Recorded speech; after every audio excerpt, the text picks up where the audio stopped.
આજે આપણે આખા મગના એકદમ યમ્મી, ટેસ્ટી અને હેલ્ધી પ્રોટીનથી ભરપૂર આખા મગના ઢોકળા બનાવીશું. તો 1 વાટકી મગને 4 કલાક પલાળી રાખ્યા હતા. મિક્સર જારની અંદર મગને એડ કરી એની અંદર 8-10 કળી લસણ, 2 લીલા મરચાં, 2 ઇંચ આદુનો ટુકડા,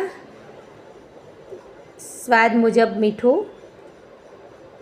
અડધો કપ સોજી અને 1 કપ દહીં લઈ અને આપણે એનું બેટર બનાવી લેવાનું છે. ફ્રેન્ડ્સ, ખૂબ જ ટેસ્ટી બને છે આ ઢોકળા. જો આ રીતે તમે બનાવશો ને તો એકદમ હેલ્ધી અને ટેસ્ટી બનશે. આપણે થાળીને ગરમ કરવા રાખી દઈશું. તેલથી ગ્રીસ કરી બેટરની અંદર 1 ચમચી ઈનો એડ કરીને એક જ ડાયરેક્શનમાં બરાબર મિક્સ કરી અને બેટર રેડી છે.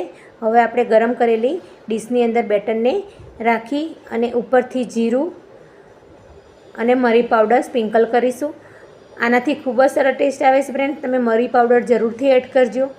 પછી આપણે 10 મિનિટ એને સ્ટીમ કરી લઈશું અને ચેક કરીશું કે આપણા ઢોકળા તૈયાર છે. હવે આપણે એને કટ કરીશું. આને વઘારવા હોય તો પણ વઘારી શકો છો, પણ આમાં ખૂબ જ સરસ લાગે છે. એની ઉપર આપણે તેલ એપ્લાય કરીને તૈયાર કરી લઈશું. પછી ઉપરથી ધાણાથી ગાર્નિશ કરીશું. ફ્રેન્ડ્સ, તો આપણા ઢોકળા તૈયાર છે. એકવાર જરૂર આ રીતે બનાવજો. ખૂબ જ હેલ્ધી બન્યા હતા અને ટેસ્ટી તો એટલા હતા કે ખાવાની ખૂબ જ મજા પડી ગઈ. ફ્રેન્ડ્સ, આ રીતે તમે ઢોકળાને ચટણી સાથે, ચા સાથે ગમે તે સુધી એન્જોય કરજો. વિડીયોને લાઈક